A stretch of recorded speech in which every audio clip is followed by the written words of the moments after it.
At the end of the last lecture, we were talking about the concept of inflationary and deflationary gaps.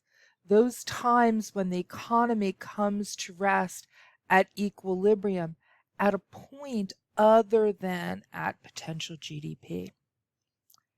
Now, this is a problem for the economy because if supply and demand aren't equal, then we're wasting resources. We're not doing things efficiently. And so if we look at this, and these numbers come from the chart that we did earlier. If equilibrium income is at 1100, but our potential GDP is at 1300, how do we bridge that gap? How do we move equilibrium from this stationary point here to the potential GDP? What we have to do is we have to fill this deflationary gap. Now we know this point is equilibrium because it's where the C plus I line intersects the 45-degree line. Now if I wanted potential GDP to be equilibrium, what would have to happen? This C plus I line would have to intersect the 45-degree line up here. So we need to move equilibrium. We need to change GDP by 200. But how much does that mean we have to change demand by? How much do we have to raise demand by in order to raise GDP? Well, that comes to something we call the multiplier process. The multiplier process tells us that if we change a component of GDP, it will cause a larger change in GDP. Now, let's look at an example of this. If I change consumption by $40, I go into my local grocery store and I buy $40 worth, excuse me, of groceries, more than I normally would have. Right? So that's my $40. Well, the grocer now has $40 more income than they had anticipated. Their income goes up by $40. They are going to consume 60% of that $40. So they're going to spend $24. Say they go to Barnes & Noble to buy some books.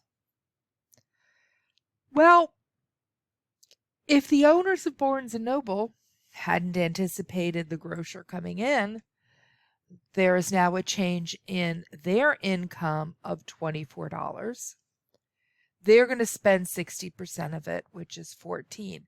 And that's what keeps happening. We see this rippling effect on the economy. Now, if I want to know the total impact that my change in GDP will have on the economy, I need to look at not only the $40 that I put in, but the ripples that come out of it. And that's why we have the multiplier effect. The $40 and all of these are going to add up to more than $40. So that's how we get the multiplier effect here.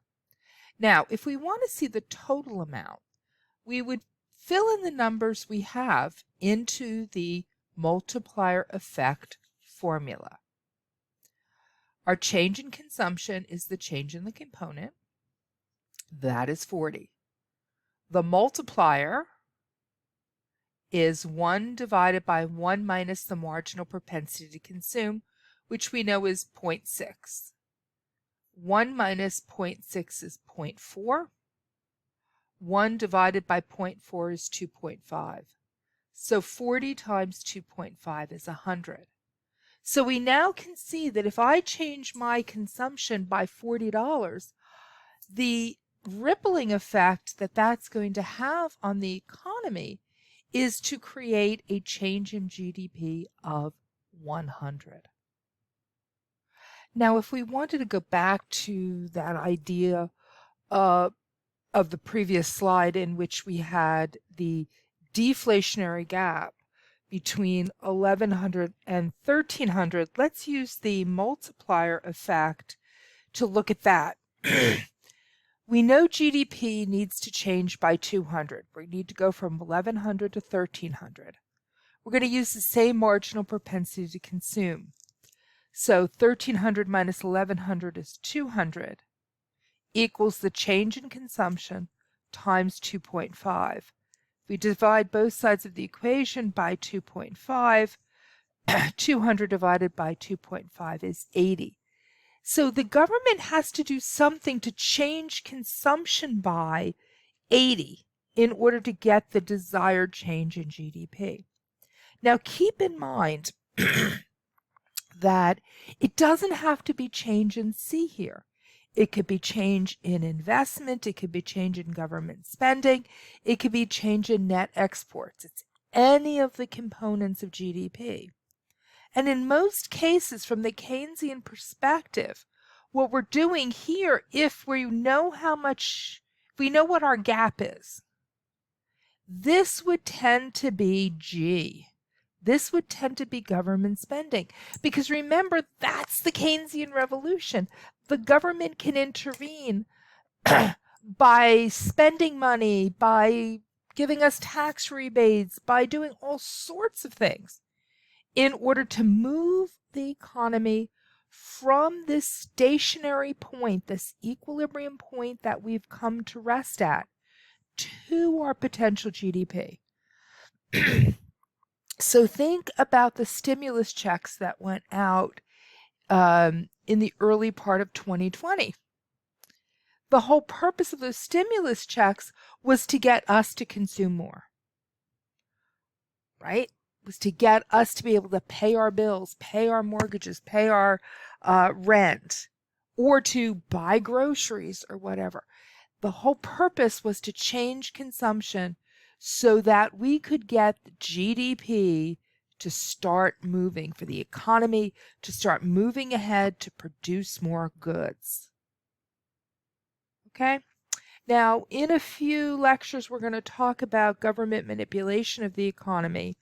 And there's going to be debate whether or not intervening in the economy is a good thing. The Keynesians say yes. Some other groups of economists say no.